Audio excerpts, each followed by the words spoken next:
What's up, guys? I'm Josh Pate. That's Steve Wiltfong. Signing day perilously close, at least the early signing day, Steve. And there's a whole lot going on. You're out of breath already. You've been on the phone all morning, and that doesn't really stop for you anytime, but especially this time of year. So blue chip buzz in general is what we're talking about this time of year, because you and I meet and we say, who do we want to talk about? We look at the comment section. Who do we want to talk about? Really, there are like 50 different directions we could go. So I'll turn you loose for a couple of minutes here.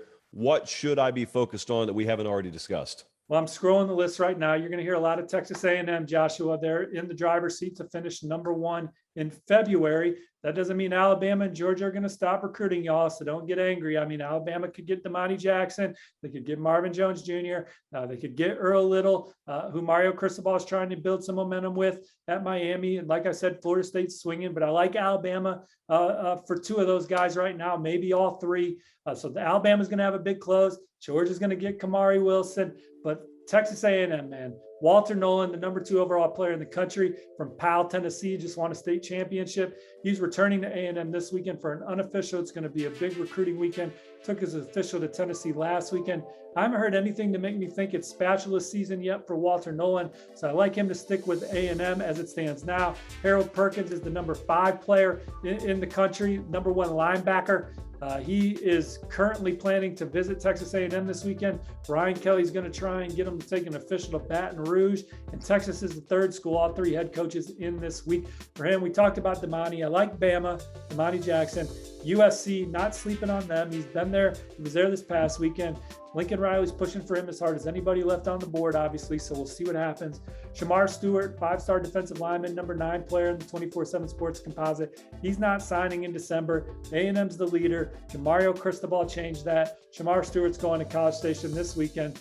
Devon DJ Campbell, 5-star offensive lineman. He's taking his last official to Georgia this weekend. Matt Luke worked his ass off to make that happen, I'm told. And so we'll see if Georgia can make a move on the likes of Texas, Oklahoma. He did visit USC earlier. He was maybe going to visit USC this weekend. Not doing that anymore, going to Georgia. That's the same with Derek Moore. Derek Moore was going to visit USC this weekend. Now he's going to Michigan.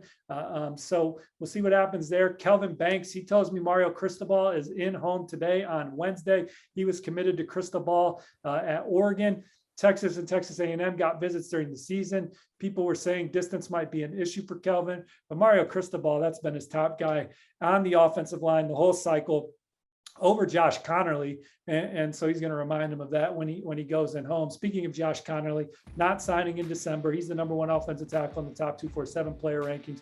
I liked Michigan. Courtney Morgan leaving Michigan, going to Washington, I think really makes Washington more of a player for the in-state recruit. And certainly, as our colleague Brandon Huffman has been saying, keep an eye on the Trojans for Josh Connerly. I like Texas A&M for Denver Harris as we record right now, but I reserve the right to change my mind to LSU later if Brian Kelly and company get it together and rally. Marvin Jones Jr. we talked about. Connerly we just talked about. Kamari Wilson I talked about. Love Georgia. Jacoby Matthews, A&M or LSU. I think at one time heavy A&M lean. LSU beats A&M at the end of the season.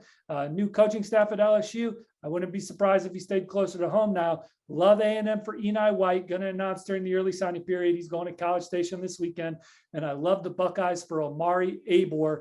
He is visiting or he's not visiting anywhere this weekend. He's playing in a big state title game or a state playoff game. But Ryan Day was in this week, and the Buckeyes are the ones to beat.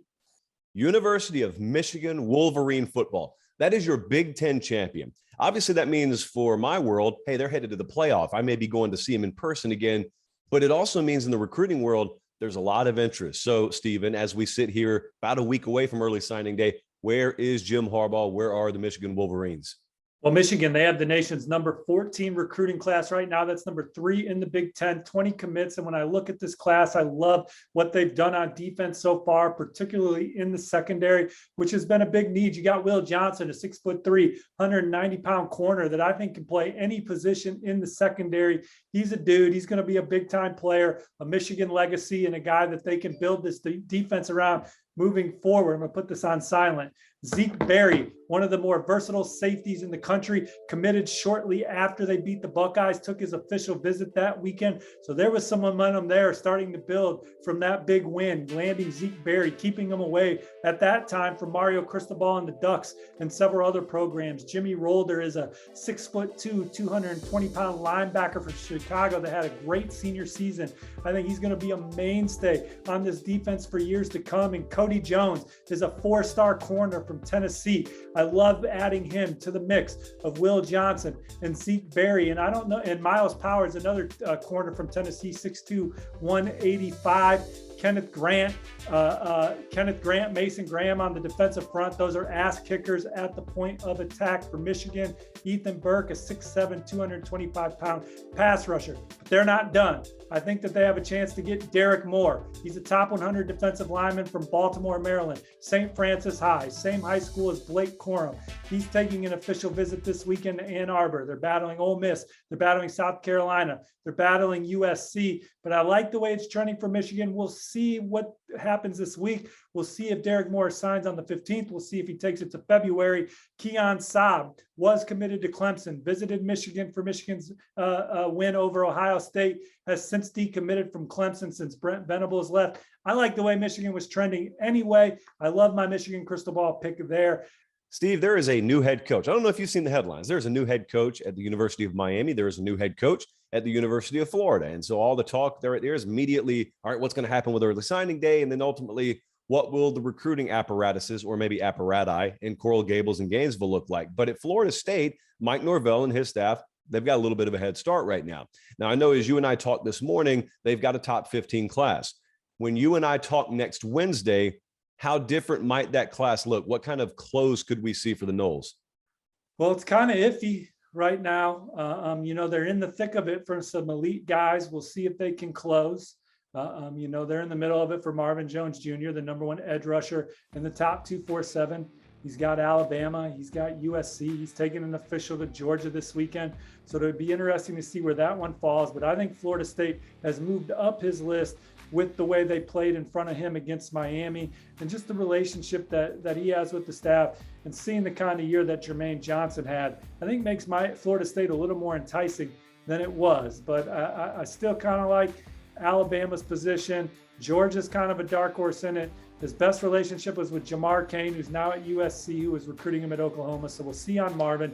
But they're taking their shot at Kevin Coleman. Kevin Coleman told me that Coach Norvell is going to be out there this week. Florida State was at his playoff game last weekend. The crystal ball is on Florida State. He's looking at a few other schools, but Florida State's always been near the top for Kevin Coleman, the number 4 receiver in the 24/7 Sports Composite. Nigel Kelly was a guy that Florida State had some momentum with before some of these coaching changes. They're swinging it a little, although I like Alabama there. They're swinging it 5-star offensive lineman Keontae Goodwin. They've gone in home with him a couple of times, got him on an official. I do love where they stand with top 2-4 defensive lineman Tyree West, who's currently committed to Georgia. But Auburn, Tennessee, are a couple other SEC programs that are trying to get the spatula out as well. I do not expect them to go to Georgia. The picks on Florida State, we'll see if that stands next Wednesday. So there you go. You're nice and teed up for next Wednesday. You and I will be down in Fort Lauderdale, sunscreen on the forehead and all, and we will be talking about everyone we just mentioned and more. So this has been the Wiltfong Whiparound, but this time next week, we'll be in Fort Lauderdale for wall-to-wall early signing day coverage. Stephen, anything else you want to say to the people before we head out? Dude, I just can't wait to get down to Fort Lauderdale and lift some weights with you on Tuesday morning and Wednesday morning, particularly before the show. We're getting in there at like 4:30. We're going to get after it and get ready for the show, Pate. Yeah, we're going to be ready. And you and I can finally sync up on Eastern and Central times. We'll just decide on one and we'll go with it. Yeah, welcome to the future this coming week, brother. See ya. Love it. Appreciate it, guys.